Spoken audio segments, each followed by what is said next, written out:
Hey everybody, Asher here, and welcome to Distant Worlds 2, one of my most anticipated games of this year. It is a real-time, pausable space strategy, just smorgasbord. If you've played Distant Worlds universe, you're going to be very familiar with this and what's coming. If you haven't, you're in for a treat. This is version 1.0 plus. I mean, this is the release build. I am playing it a few days before release. Thank you, Codeforce Limited and the publishers, for letting me get a slightly early peek at this. I did play a little bit off camera just to make sure I remember the controls and everything, but we're going to be diving into a new game. If you've not been to, I'm already losing words here, not necessarily familiar with the channel, you know I love a just good old dive into things here. So I'm going to be going over a little bit of like what's going on here in terms of the build and everything. Like, there are a lot of different options for ways that we can build the galaxy. Like, we can have 2,000 stars and just have it absolutely massive with things like this. But I'm going to do an elliptical galaxy. And from some of the lessons in other series I've done before, especially Remnants of the Precursors and War Sim, we're going to be playing something a little bit smaller here. I think 500 stars is fine in a smaller galaxy size. On an elliptical setting is a pretty solid place to start. We'll still have a number of AI opponents, but not too many that are overwhelming. The galaxy settings, we're going to be keeping things fairly defaultish here. Instead of normal, I'm going to go up to hard difficulty, and we're just going to kind of do a trial by fire. We'll have restless AI, but I do like the pre-warp start. That is kind of the quintessential Distant Worlds start, where you have to break out from your original star system. One of the things that we will talk about kind of in context, and I do that a lot in this series and other series, is that research, visibility, and pathing. We have random research paths, which I'm very curious to see how that goes, but we have blind research as well, which means that we're not going to be able to see all the tech trees, so we don't know if we're going to be going down the wrong rabbit holes, the right rabbit holes. We're going to be keeping pirates kind of default. My inclination is to make them weaker, but we're just going to get punished by pirates this time.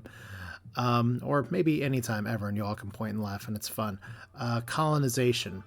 I find that at least with normal settings and everything here, that there's a pretty good amount of colonizable systems as is. So if you haven't played Distant Worlds before, you'll know that in a lot of space games, it's all about what colonies you can find here. Distant Worlds, not as much. Colonies are still important, but it's resources are the name of the game, and what your private industry can push out. And that's going to be very important here. You can already see this is, I was going to go like, oh, what are we going to do through here? We do have a variety of options. The Actrians, the Boscara, the Hakonish, the whatever those are, the Mortalens, and the Xenox, which are all interesting in their own right. They do go through these sort of different patagrams of things that you see in 4X games, but we're going to be playing as the Teekans, because when I played Distant Worlds universe, I play as the Teekans. It's just fun. Someone's going to pull up old video that I did in this book. You didn't play as the Teekans, and I'm sorry, but that's what we're doing today here. They are small, furry, rodent-like, and maybe the thing you need to know most about them is that they see no value in washing regularly, and thus tend to smell. And thus they're going to be going out into space. They are scavengers. They like desert planets.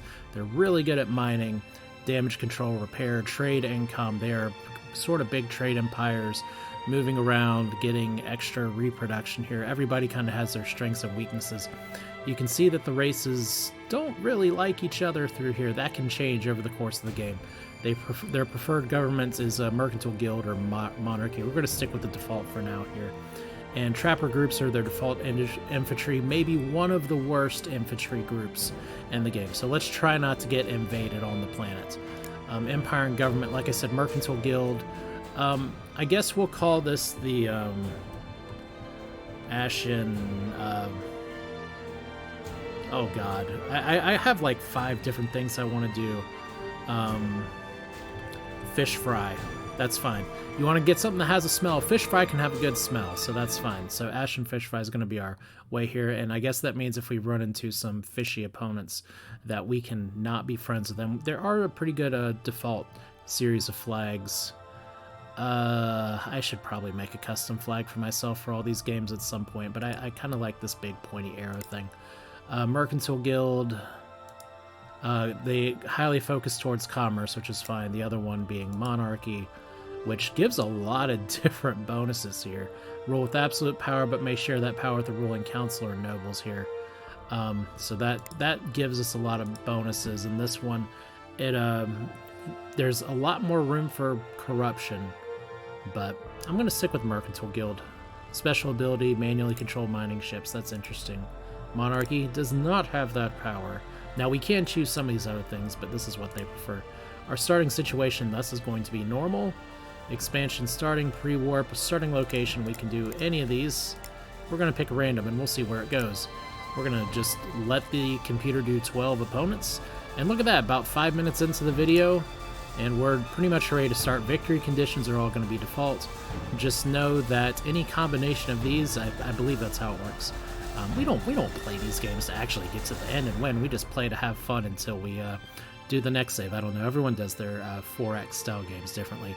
And Distant Worlds, as much as it does kind of try to wear that toe the line of like 4X, it's a very different game than your like standard 4X. And I even struggle to call Stellaris a 4X. This is much more of a strategy, resource gathering, have a good time. It wears a lot of hats, a lot like Star Sector in that way. So high praise, low praise, middle praise. We're going to hit the start game button, and hopefully things will start. This build has been pretty stable, but I have had one crash at start before. So we're generating the galaxy, and we're going to be immediately saving as soon as we can just to make sure we don't lose progress. But we're space rodents in space. You can tell by our terrible spaceships. But yeah, everybody has their own little story, but we are the Ashen Fish Fry, as it were. Someone out there is going to be like, I want you to take this game more seriously. But I think just... I think what it's going to work out to be is that our little rodents got hungry and wanted to go for a snack. And so they went to other planets. That's fine. So our faction is known as the Ashen Fish Fry. Our government is the Mercantile Guild. We are the Teekan. Teekan of natural skills of mining, damage control, repair rate, trade income, and ship construction speed. Our leader is Wea Nasiki, skilled in trade income, high-tech research, and counter-espionage. Well, 2 of those are going to be relevant early in the game here. Our home colony is Emnihi, which is hilarious to say, so Emnihi. Practice saying it yourself. A sandy desert planet in the Zebahan system. Nearby is the gas giant planet Zebahan 4. We gotta fix those names here. Also nearby is the sulfur volcanic moon Pyred. That makes more sense. So let's get started. We're going to get some nice zoomies into from the galaxy view. We're actually in kind of one of the... It's an elliptical galaxy, but we kind of have an arm here. And here is our start. We are paused right now. We're not going to unspace bar this yet. Now, we do have Wander Time come again. So what that means, in the ancient Teekan worldship ruins, we have made a curious discovery. We Teekans are born to wander. See, we just want snacks. For generations, we have traveled this world, hunting backdoor, always seeing what is new and unfamiliar, never staying in one place for long. Yet this world is finite. Our legends tell us of a time, centuries past, when we wandered the stars, taking snacks for ourselves wherever we could find them. These stories recount a time of great upheaval when powerful hunters sought to destroy our ancestors. Rather than fight, they wisely chose to hide in this world here. So that does harken back to some of the stuff that... it's a callback to other distant worlds of distant times in the past where maybe bad things happen. And there are some story threads that we will be unraveling here.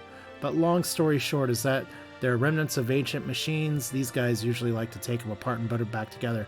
And finally, someone got the Legos done correctly. So we found technology that has advanced our understanding in early warp field experiments, and that has advanced our understanding of research labs. And these ruins provide lots of things, including scenery. So where's the location here? It's here. So that's fun. We dismissed this notification. So we are staying paused for the time being. So here's Emnihi. And then here's our moon, Pyrid. That's a disgusting looking moon. We don't know what resources it has. Apparently we've never tried to explore it before. We do know that this place has silicon. And I was trying to figure out how we see the whole resource screen here. But we'll figure that out later. Buttons are fun. But anyway, here is our home planet, Emnihi. We're not going to change it. I think that's a great name here. So our colonies at this point, we actually have a lot of different buttons that we're going to be going over here over time here. So let's look at Emnihi first. We have pretty much the same population as everybody else, 2 billion. Our little rodents are very happy. They approve of the tax rate apparently, so 1%, I guess they would. We'll talk about automation in a minute, but automation is a huge deal in distant worlds.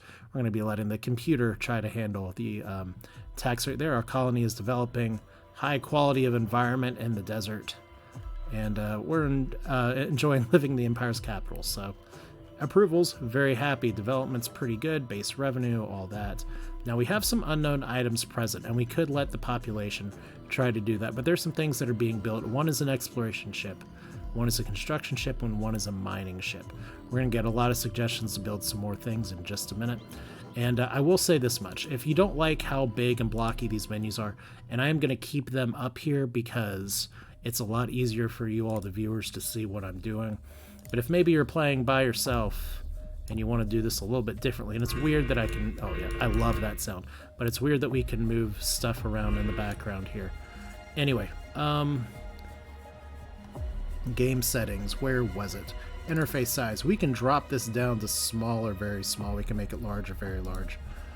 Like the small here, it gives you a very minimalist kind of look. I think it's neat. It's functionally very different, but we're going to stick with, at least for this series, we're going to stick with the default normal.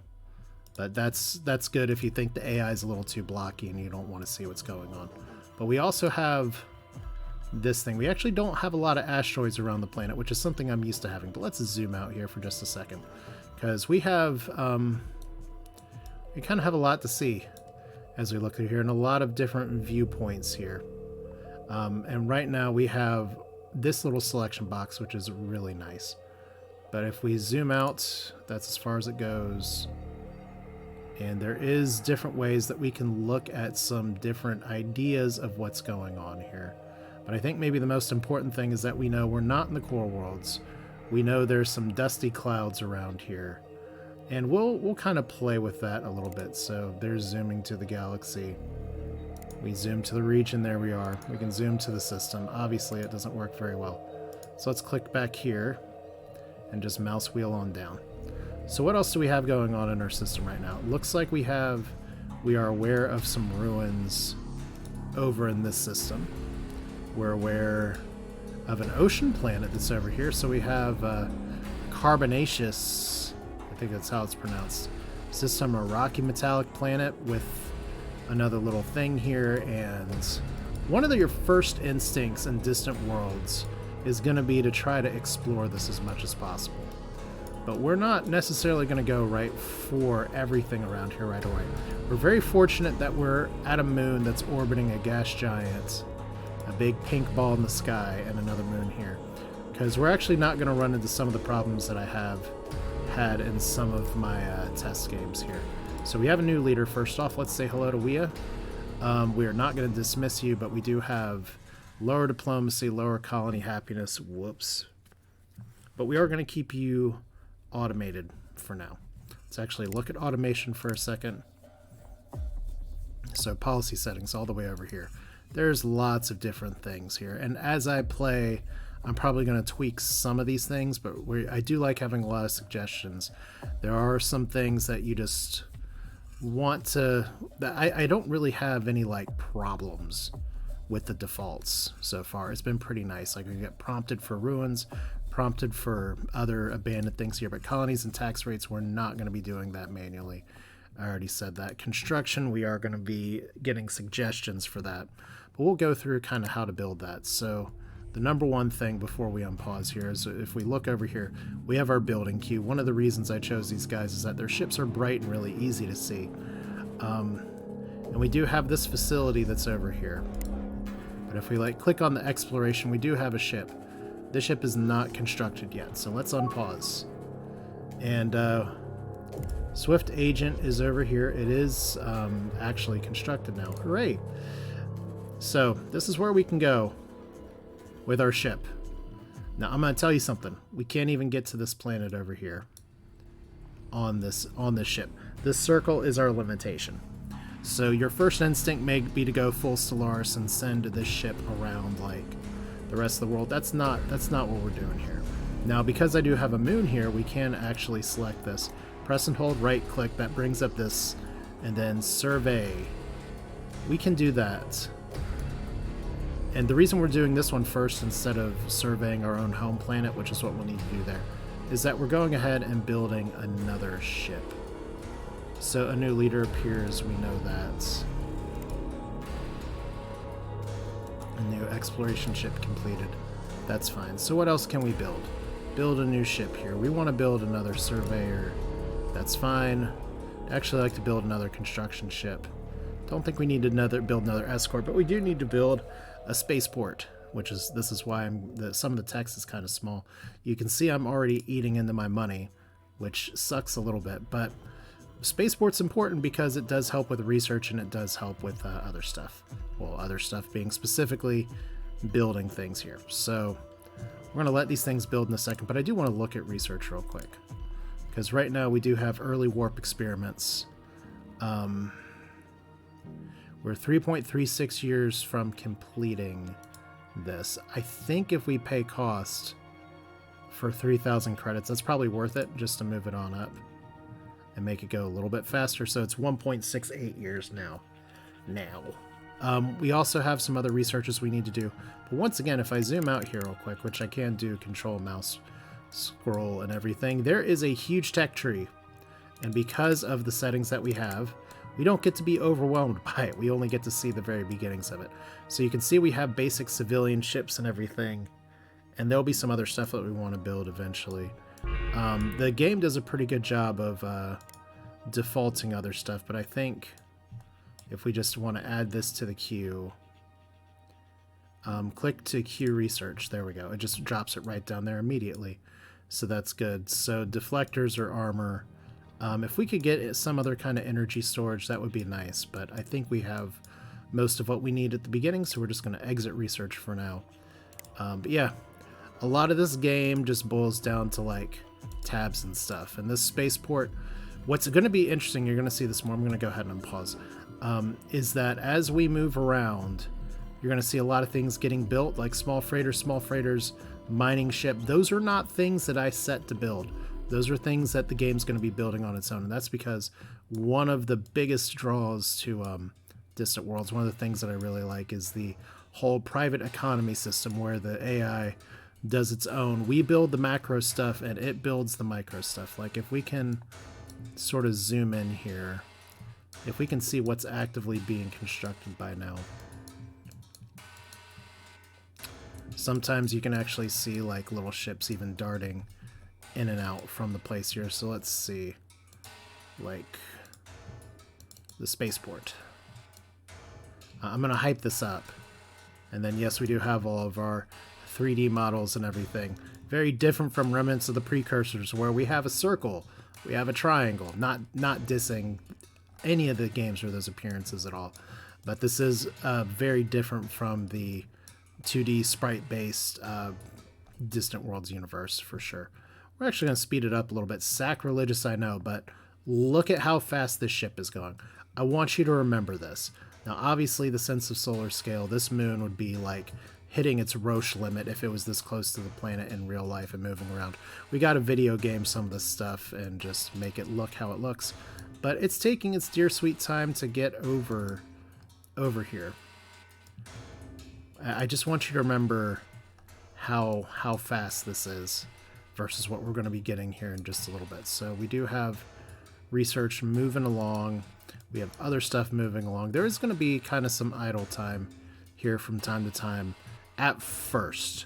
This is one of those games where we have a little bit to do, but then once again, once we start getting into all this other stuff, wow, my cats are really dumb tonight. Yeah, welcome to the channel if you haven't heard me talk about cats, because they will go crazy, and they that's what they do. Anyway, 42 seconds supposedly. Meanwhile, Emnihi is actually building. We can do these things as well. Like, we have all these resources. It doesn't mean too much just yet. And we have you that's actually not doing anything. Let's help out. Oh, you're actually not built, so you can't help. All right, that's fine. So you're trying your best to survey. It's going to take a little bit of time. So far, because we have 10 unknown items present, We found Necrostone. We found Emerald Crystal. What does it even mean? Well, we'll cross that bridge when we reach it. Because honestly, it's one of those things where I haven't had maybe some of the long look as maybe some other people have with Distant Worlds 2. So some of this is stuff that I gotta pull up from the recesses of my memory as well. But like, we can't just reprioritize building up the spaceport. Everything is gonna get built. Like, we do want a construction ship that's gonna help out actually building. And that'll be good. Well, maybe we can actually increase the priority. Yeah, let's move it up the queue. So, second exploration ship. Well, it's already being built. So, here we go. So, build this. Advisor suggestion. Yeah, let's assign the mission here. So, that'll be fine. Everybody can go ahead and build. And here we go. This is what I was talking about. This is what I like. You're going to see, and I hope it's easy enough to see. We have a bunch of little stuff just firing off from the planet. You can see some of the like city lights on here. I just think it's so cool. Once this game really gets rolling, and you can see it's not just going to be like this for this one thing. It's not just a building animation. You're going to see a bunch of tiny ships flying everywhere. So what else is on this moon? Devious Wagner is building a mining station here. Supposedly. Technically. Oh, it's going to take a long time, though.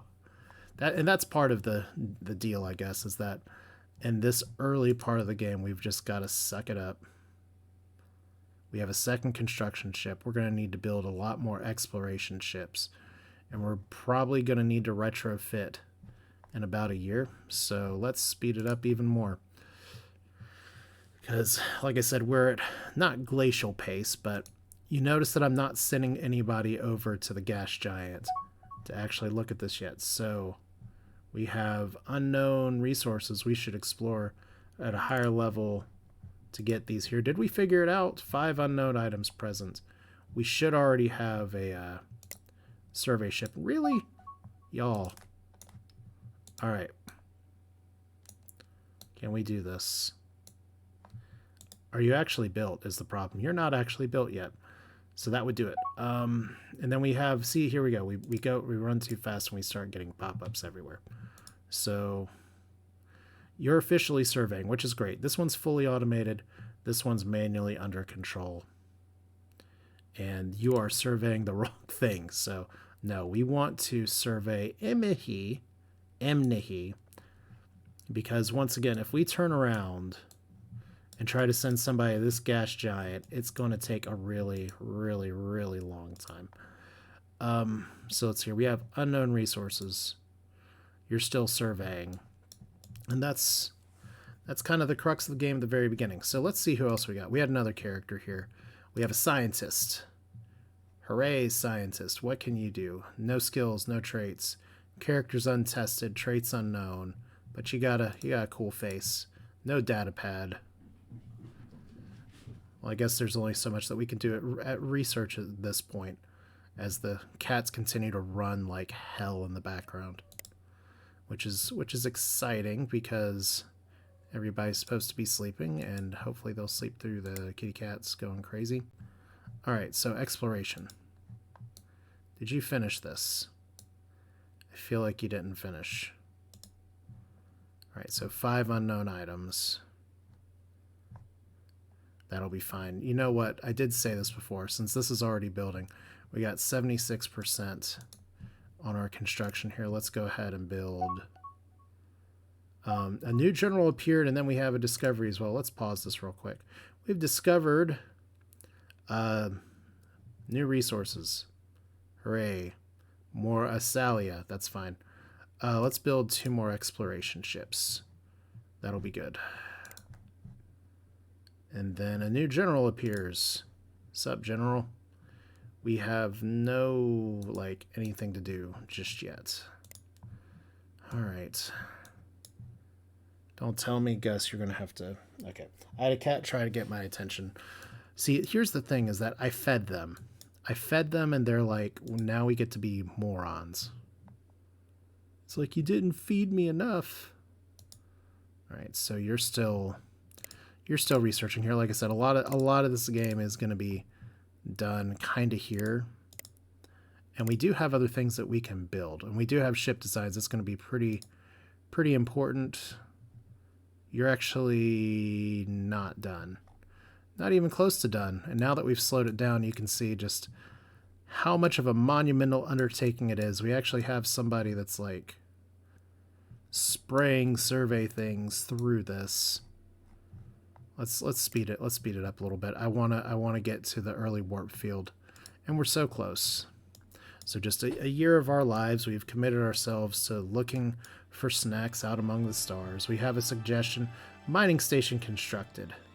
Take me to the pirate mining station. Well, isn't it a thing of beauty? So the construction of our first mining station allows us to gather large quantities of valuable resources used in powering the economy of our home world, which you can see we are running a deficit right now. Our freighters will soon begin traveling to this new mining station, returning its resources to our homeworld. These resources may even be sold to others in the galaxy.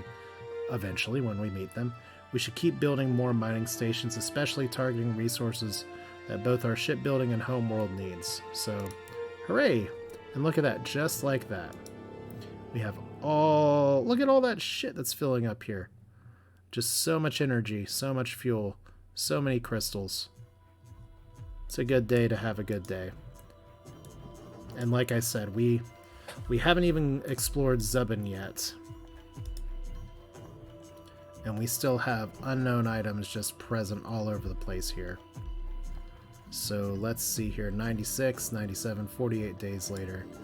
Spaceport at 61%. Lots of resources available to us. We do have 2 mining locations right now. Included, like I said, we're a fish fry, so we are... Sometimes you see some little lakes on these desert planets. It looks like we're not super lakey on this one. So maybe we do need to prioritize like colonizing other stuff. One of my questions, though, is if we look at our fish fry here. Here's our economy. It's having some problems. More importantly, though, we got the tech that we needed here. So hyperspace technology is discovered. That's good. Our cash flow's bad. That'll change as we start getting more things in here. Our budget and funding level kind of stinks. It almost makes me wonder if I should raise taxes just a little bit, even though the game is supposed to be automating that. It's fine. Everything is fine.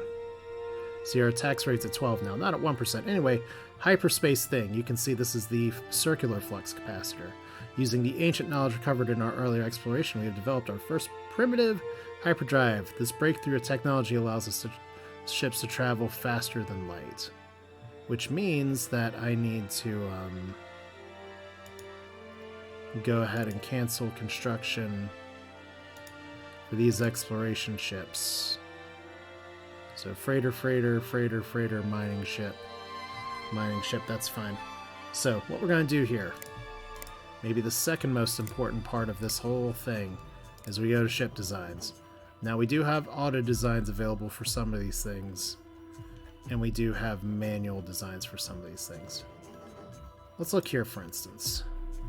So if we edit, you see we already have the skip drive on here. We will play with some manual stuff later, but this is one of those games where you get to like throw a bunch of stuff on your spaceship and make it work. So I think now that we have officially done it this way, we have the X2 Traveler. That'll be fine. And then let's see here. Our freighters, sure, very, very important here. Do these have skip drives? They do. So everything kind of has skip drives for now. We'll switch some of these to manual eventually once we want to have a little bit more building here. But for now, there's really nothing. We don't have enough stuff to throw between manual and automatic. So it's fine. We have a new scientist. That's fun. Build ships. 3 exploration ships. Yes, please. That was just what I was going to do. We have a new scientist. Cool, I guess. And then we have our skip donuts. Let's see here. So now we're doing armor plating, which is fine. I wouldn't mind doing expanded civilian ships, to be honest, but remote fuel transfer is also pretty nice. We are in the construction area, which due to our race trait here, we get 25% faster time for a lot of these things. But it looks like there may be some other stuff that we want to get. So let's take a quick look. Basic targeting. We will need to focus on some of the military stuff eventually. Basic space commerce. Could be good to go ahead and get ahead of the game here. Basic transport systems. That is actually probably worth it. Recreation systems, just to add that. Basic medical systems, crew systems.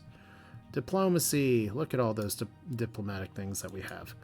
And then looking up top here, we can only research one thing at a time. Ground combat. We are terrible at ground combat. We have missiles. We can get kinetic weapons. We have tractor beams. And then we have energy pulse weapons. I do not want to accidentally do that. So I think maybe the next thing we do queue up. And I'm open to suggestions in the comments for what you might think. But I think maybe at this point the basic transport systems is going to be important enough. So let's queue that. And basic space commerce. Just kind of get some of our basics going here. Although storage, we have right now basic fuel cells. We are going to need this eventually. It's going to take quite a bit of time, but hopefully as we get some more research stations built. By the way, let's talk about that for a second. Building. We don't want to build a new ship. We have mining ships that are going escorts, etc., etc. Let's go to our construction ships for a second. So we have you and you. You're retrofitting. You have no mission. Well, can we change that? Not if you're not built. Okay. So we definitely need to build another research station. We need to build one research station. Right now we're getting 13 from the spaceport. So getting anything at, well, okay, 13 from the spaceport. Actual research output, because we have double scientists now. Waiting here, waiting. I guess you're waiting for Godot or something. But yeah, it's fine. Everything's okay. Let's unpause. Because now we get to, we're going to let you finish up your surveying here. Because right now you're building. We have exploration ships being built at the spaceport. Maybe eventually. There we go. Spaceport constructed. This large orbital base does a lot of good things and provides a hub for trade and commerce. Freighters will use it for cargo, and we should upgrade it eventually. Yes, I agree. Alright, so new small spaceport completed. We already completed that. It's fine. Alright, so what was I saying before? We have this surveyor with no mission. Alright, so we've officially finished this up. That means what you need to do is you need to travel home, and there should be a retrofit button somewhere, but you're going to need to refuel. And maybe we put you on automatic, maybe we put you on manual. We'll keep some of these science stuffs on everything right now, but you're going to take a really long time to go back. Maybe not that long, but a pretty long time. And we have a lot of resources here. We have 12 unknown items present, but we're doing a pretty low amount of surveying here, so maybe that would be better. Here's our troops, by the way. They're trying their best. It's like we're in the desert. Is that some water? That's still mountain peaks. There's like a little cloud system there as the world's rotating. It's all very exciting. And what's getting built right now? We have a cargo shuttle getting built. So Swift Agent, no mission, we're here. You're an exploration ship, retrofit. There we go. And then you don't need to be retrofitted. So where are you? Your construction 36%. You are literally a blank circle in space. That's actually you. So crazy. Alright, so we're almost there. We got more unknown items detected. That's fun. So we've detected them. We don't know what they are, but we've detected them. And now Okay, you need to retrofit. And we need to... the population's going to keep doing this, but now that we have our stuff growing, I'm going to put it on speed 1 here. Just to let us have some fun with the Zubin Wayfarer, our first ship that actually has FTL capabilities. And yes, we could go to Zubin. Alright. That's true. But I think let's get a little more ambitious. If we're looking for fish, let's survey this. Alright, and can we focus on you, please? There it is. We're flying. And we have a hyper jump. You just disappeared. And there we go. Our very first hyperspace movement. The Zubin Wayfarer has engaged its hyperdrive, allowing our Empire to travel at FTL, faster than light speeds. Distances that previously took months to traverse can now be covered in nearly instant time. So, take me to the location.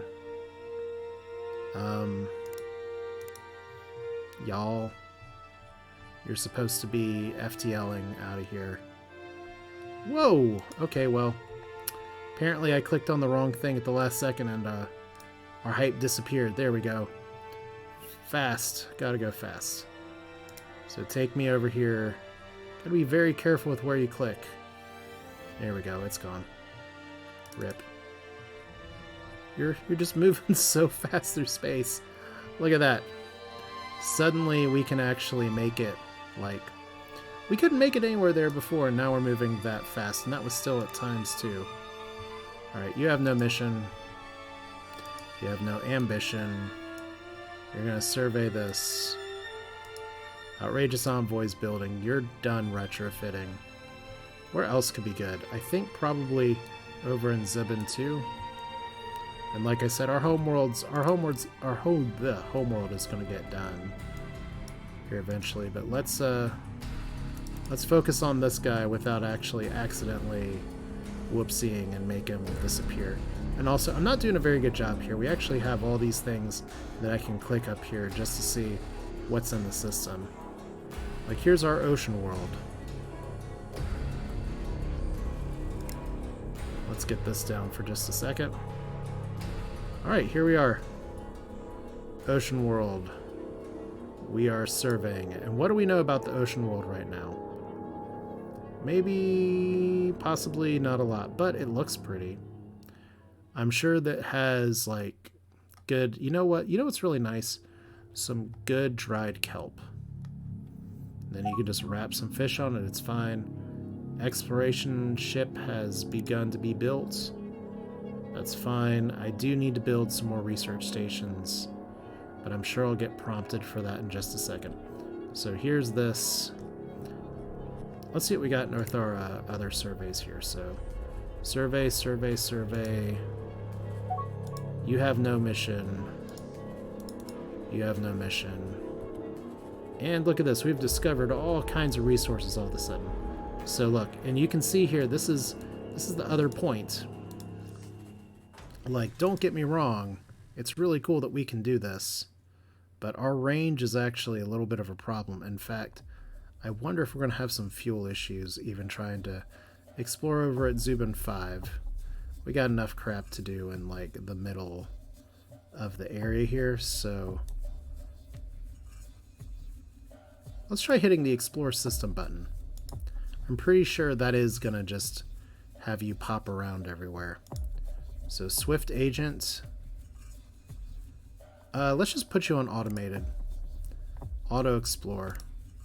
Auto Scout Systems, Auto Spy on Enemies, Fully Automate. I like Auto Explore. So what have we discovered here? We have discovered hidden items on the pink puffball here. And completely explored. Turns out gas giants don't have many secrets to hide here. We have Kazlon, we have Krypton, and we have Argon. And is that our only gas giant here? We have a frozen ice planet, rocky desert planets. Yeah. So that's what we have for our fuel production at this point. Hopefully it's going to be enough. I think it's going to be enough. All right. So we're getting close to being in a good position here. We have other things that are under construction. We can manually control spaceships here. You don't need to be retrofitted. So what can we do for you for the Merry Envoy?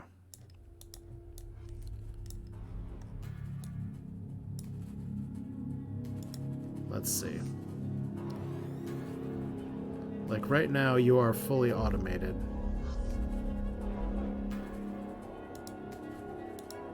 And you can't move. Oh, that's because, once again, you're not actually built. So that's fine. Already retrofitting, that's okay. So this first episode has been very much about the sort of initial push for exploration. And that's great. But what we're going to be doing here next, let's see if we can have you... You're not actually finished being built yet. But what we're going to be doing next is, first off, obviously, we do need to get our research up and moving.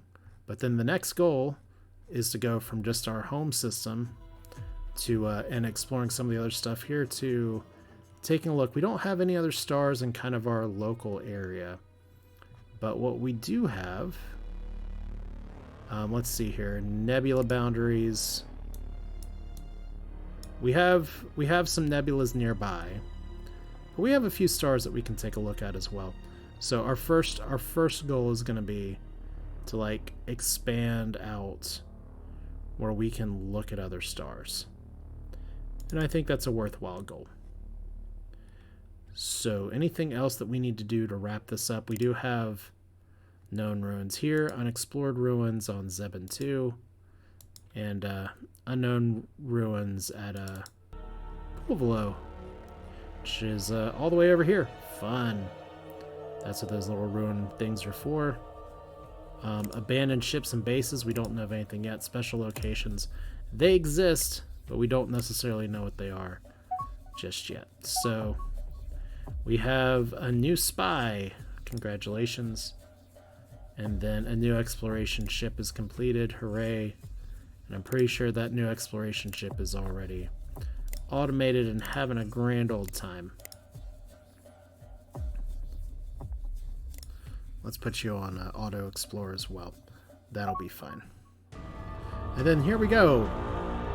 We have an ancient mining complex. We discovered an ancient mining complex, ancient ruins from a lost civilization on the carbonaceous planet of Zubin 2. Should we investigate further? So we can leave the ruins alone or investigate further? We gotta investigate further.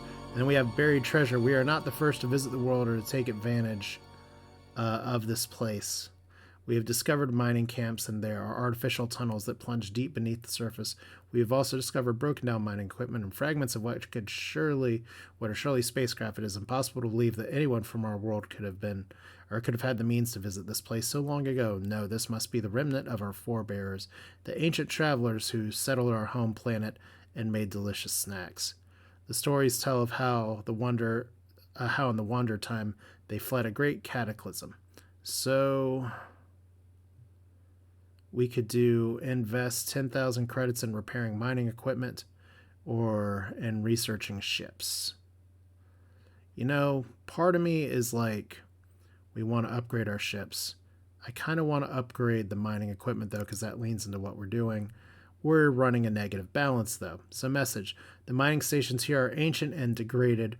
Sorting through the ruins of these operations has not been easy, but our engineers have tinkered with the old equipment, finding ways to make the matched parts work together. It is the Teekan way, after all, so we shall profit from our ingenuity by reaping the bounty of this world. So hopefully it has good things here. 10 unknown items, lots of resources, and a pretty nice facility. I don't know if it's primed to be a colony or anything, but we don't have to worry about that today, so neat. So discovery. We've discovered lots of new resources. That's exciting. We have a new exploration ship. That's exciting. We're in debt. That's exciting, but I think that's a pretty good time to call this one an episode here. So this is Asher with Distant Worlds 2, the sequel. And as you can see, it's a lot like Distant Worlds 1 with a fresh coat of paint, but I don't think that's a bad thing at all. We have a much improved UI, and we have a lot of stuff that we're going to be doing here. Like I said, if this start feels slow, that's kind of the nature of the beast.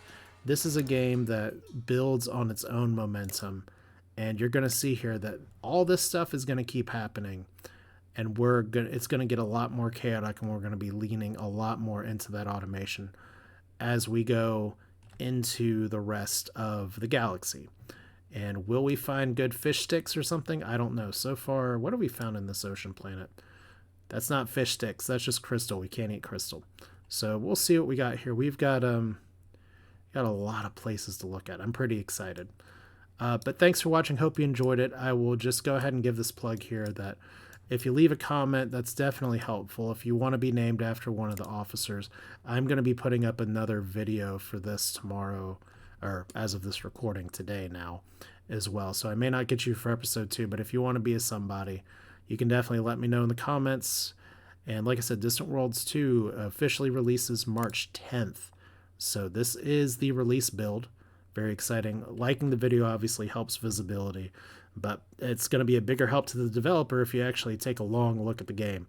So be on the lookout for it. It's available on Steam. I'm having a good time so far, liking it. It's been very stable for the most part outside of the one aforementioned crash. But we'll do this again soon, as in do this again later today from you all standards. Thanks for watching. Hope you enjoyed it. Take care.